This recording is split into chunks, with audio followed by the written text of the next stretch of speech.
Madaming natulungan ng video natin about lesson planning or lesson planner PH na nag-generate siya ng lesson plan, no? Hindi ka na may hirapan, hindi ka man stress. So ngayon naman, itutulungan ko kayo kung paano naman gumawa ng lesson or di kaya PowerPoint presentation na given pa lang yung objectives pa lang. So yung application na to, yung gagawa na ng lesson para sa'yo at the same time yung PowerPoint presentation. At ito ang Canva AI.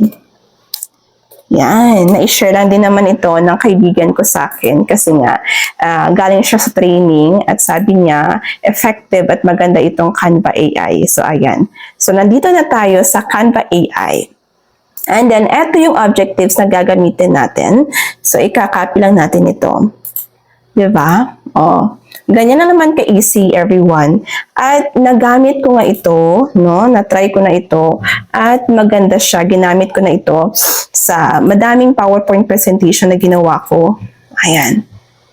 Ilalagay lang natin ng design presentation kasi PowerPoint presentation ang gagamitin natin. This is for educational kasi para to sa mga bata. Yung style niya sa akin, lagyan na natin ng playful. And comprehensive lang. Ayan. So, itatry natin. Siya yung mag-generate ng PowerPoint presentation kahit wala ka pang lesson, no? So, dito dito ka na magbe-base ng iyong lesson plan. Ayan. So, siya na ang generate. Ayan, generate natin ng design, di ba? Magaling talaga itong Canva AI at nagamit ko na talaga ito. Kaya gusto ko i-share sa inyo para makatulong naman ako sa inyo. Ang kagandahan nito, hindi mo na kailangan pang mag-edit, maglagay ng mga animation kasi yung Canva AI na yung gagawa para sa iyo. Ayan. I-wait lang natin na mag-generate Canva AI. Napakadali. Pwede kang mag-choose kung gusto mong playful, o gusto mo ng ibang pang formal na design, pwede.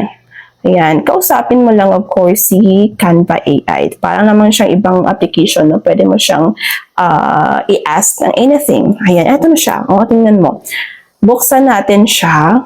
Ayan, 'di ba? Napakagaling. So, eto na yung na-generate niyang, grabe, 'di ba? Ang galing. Pwede mo siyang palakihin. Yan. Dito mo lang i-edit or pwede namang i-download mo muna at i-edit mo. Pwede mo siyang palakihin. Yan. 'Di ba?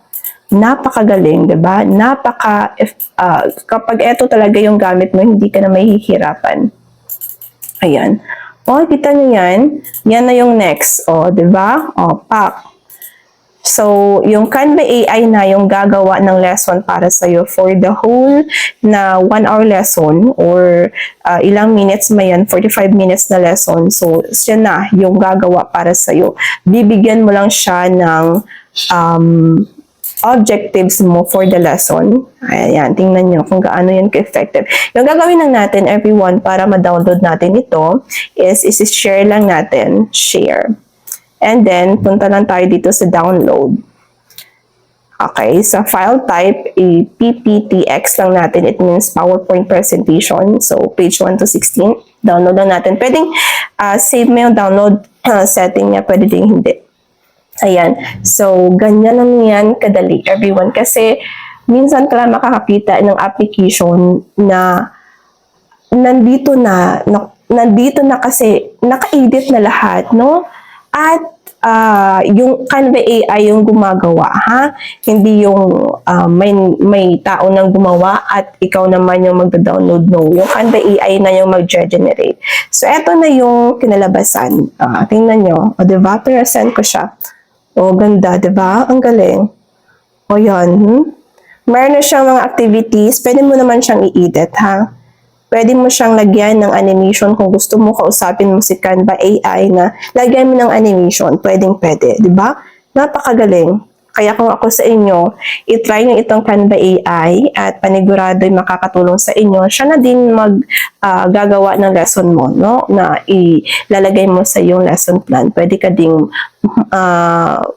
pwede ka ding eto na lang yung gamitin mo, yung flow ng iyong lesson plan. Okay? So that's all for today, everyone. Sana nakatulong sa yung video na ito.